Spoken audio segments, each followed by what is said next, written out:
Welcome to OWAD today. I'm Sophia Pilot into the universe of Chinese. Let's continue exploring contemporary Chinese expressions that are categorized into net speak.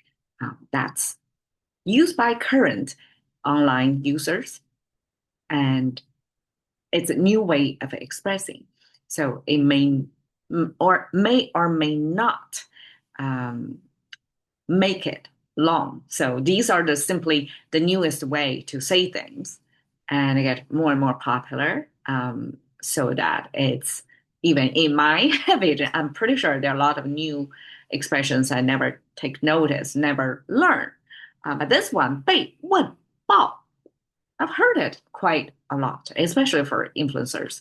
When they try to catch your attention, the hook, they would say, whatever situation or question or the answer to something, that's the most often asked questions that they will use 被问报. Eventually, this expression was used by so many influencers, and then it become a set expression. And okay, 被问到, you can see simplified traditional and 2000 years ago things get progressively, like retrospectively, getting more and more complicated. That also means, like, if we look at the timeline, the more recent Chinese get simpler and simpler, and we lose a lot of information over time for the sake of simplicity and increase the literacy level of the language user. But for me, if I want to get to the root of the language and unpack how meanings were made from these visual cues, I would go to the origin, which this seal script language, which you can see is a screenshot. It's not digitized. And it got a lot more curvatures in it, got a lot more details, that each one is its own journey in this language. So each word is like a journey, right? It's like a little river, and everything pulled into the ocean of Chinese. So I use at my opening, I use it as a universe. It is kind of like a universe over time. And okay, when we look at 2000 years ago seal script, we can see one by one, 被问到. If we translate one by one, just one Chinese word as to one English, it doesn't make sense. By ask exploded. You English speakers, can you make sense out of, like, what is by ask? Well, Chinese, the way the language was used is by a lot of things are contextualized, and we don't have a lot of inflections. So things of alphabetic languages that you can attach different components, the morphs, onto a word to make it longer, shorter. You add this part, that part to make it fit for different gender, different number, different tense, things like that non-exist in Chinese. So how we solve that problem? We probably in this case, it's a repurpose some existing Chinese characters. What was not originally meant for the passive tense in here. This 被 is this passive tense that I cannot translate easily because in English it would be asked. The asked, the ed after ask to show it's either past tense or it's passive. And Chinese doesn't have that. So we just used another repurposed Chinese character to pair with the ask character, the second 问. So 被问, we add 被 to 问 to form this asked concept. Okay, I hope that's clear. So this 被, what is 被? This passivity. Okay, what repurposed Chinese character to express passivity? It's made of the clothing of Chinese. So if you have some I guess, image in your mind about the ancient Chinese, not the contemporary, because contemporary Chinese wear the same clothing, follow the same trend, and maybe have a few seasons delay, but more and more is catching up, synchronized with the global way of, which is Western way of putting clothes on. Ancient times, Chinese clothing, if you look at it, Japanese or Korean, they have this national costume thing. Chinese ancient times also have that. Um, in fact, all the East Asia, they kind of mutually influence each other. So this is a front neckline by having two pieces of fabric wrapping in front of your neck instead of like a Western way of all kinds of shapes of necklines. That Chinese use this wrapping, and this is enough of a distinctive feature to be captured, abstracted into language. When we see this, we kind of know, oh, that's the clothing, the front of the neckline. And the back is said to be the dart in the back neckline, so that the clothes making is to use flat 2D fabric to form it into 3D so that it conform to the shape of your body so that you can be comfortably in there within your clothing and don't feel constrained. So this clothing sign on the left paired with the right side is the skin symbol, which came from a pretty bloody ancient practice, which is once we, probably not even ancient, even today, probably the leather, what do you call them? Traders. They would go trade for leathers that animals captured and skin take peel off, and skin was used for a particular purpose. So this animal skinning process expressed here, three finger hand symbol with the animal dead body, kind of this shape. And then we have the second layer, which means detached skin taken by the hand from it. So we have a skin, we have clothes. It's actually Chinese pajama back then. So apparently, when you go to sleep, universally, you need to stay warm.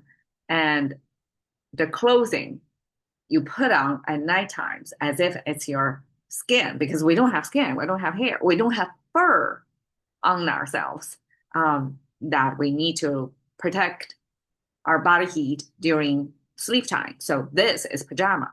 And because pajamas act as something to cover you, so you, humans, language users, become this passive user or recipient of this clothes act as skin thing. Therefore, it was repurposed as the passive tense. So you can add this bait to any action words and convert it to passive tense. Okay, one, we have a double panel door, which looks like this, with a mouse symbol up there. So one, of course, is an action of conversation, right? You ask by your mouse. So we have the mouse symbol over here. But why the door there? My theory is when you ask about something, that means you were not there. Otherwise, you're going to be able to see things with your own eyes. So it's secondhand information. And the Chinese express that secondhandedness with this door, separate you from the vision. So you don't have the view and you can only ask, and then whoever answer that give their best. Or we don't even know what the purpose of that person, what versions of what's happening. So the storytelling by individuals, filtered, biased, we don't know. So it's secondhand by nature. That's secondhand information. So ask would be this verbal communication, but separated by this door panel. You may not get the full story, or you may not see an unfiltered view about something by asking and getting the second-hand information. So that's pretty insightful Chinese character. But it's the most complicated. We have a fire symbol. the cone shape with two sparkles on the side, that's a Chinese super simplification of fire. And exposed, of course, in Chinese, it means rapid fire. English, we even have a rapid fire questions expression, right? So apparently rapid and fire go together.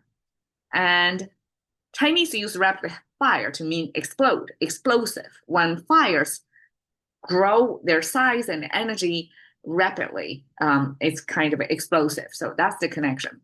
But how rapid was expressed? It expressed by the sun, the oval shape with a horizontal line. That's the sphere, the energetic sphere. This horizontal line means energy from the sun. We have the sun, and then the top, the second, right after the sun. This symbol, some scholars said it's it means out of somewhere. So in some episode, we have, let me see if I can access that.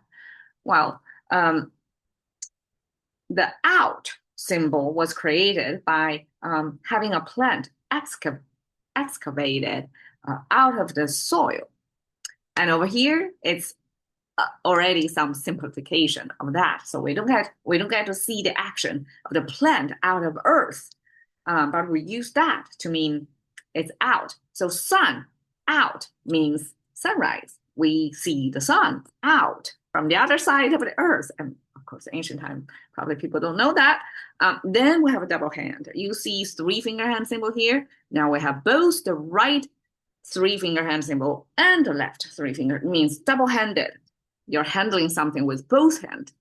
It's kind of like in English when we say single-handedly. That means it's a piece of cake for you. You just handle something with just one hand is enough. But Chinese, in a similar, I guess, universal logic in this case, English and Chinese have parallel. If you're double-handed, that means almost like you're heavy-handed, that you have to handle something with care or with force or with a rapid action, that you have to have both hands involved. Now, the bottom is the rice symbol, which is a cross, and then we have 4 dots over there. That is classification of rice, because ancient times, agrarian society have the correct classification of what grade level of the rice is going to determine the unit price of the rice. And for farmers back then, the pricing of rice was critical. And ancient times, rice or crops or grains farmers produce, besides feeding their own family, it's part of their tax as well. So however price you can get is critical. So the rice eventually was expressed by this cutting into 4 boxes, means different grade levels of grains of rice in each quadrants. So you have double-handed handling rice when the sun out. That to me means rapid could be explained by an ancient practice of when you harvest, you want to store your crop of the year in a dried condition. Otherwise, it's going to get mildew or mold, and then your whole year's work is going to go bad, right? So have rice dried out is critical. And that moment, that time window was short. So when the sun is out, immediately, double-handed, it's almost like an all hands on deck kind of situation. You're going to have the rice out. And that marked a rapid activity. Probably, harvesting is time sensitive. You need to take the crop in quickly with a short time window. But probably drying or heating up under the sun, use natural weather condition to dry your crop is another like highly demanding time sensitive action that you have to do it thoroughly. You have to spread out the rice, dry them up under the sun once it's out. So that denotes the rapidity of your action. Rapid fire together means explode. And that's a common expression of influencers often like to say. 被问报 means so many people ask me this question. Now I'm going to answer you all together, something like that. So you may say this explosion seems heavy-handed, right? For this most frequently asked question. in English, it's kind of neutral. Like, okay, people care about this. So a lot of people ask, so what? But why Chinese use explosion? That's an interesting thing.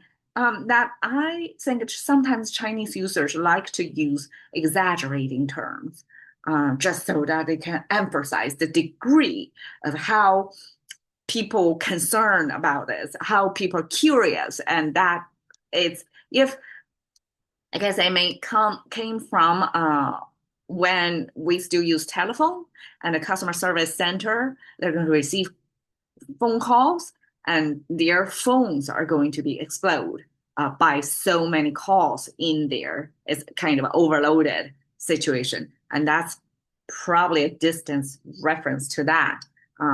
Nowadays, internet age. So when you say 被问到, that means like so many people ask that something is going to, like the pressure is high. I better answer it now. And so that's been the hook of today's content. All right, 对，问到. Thank you for your time. See you another day.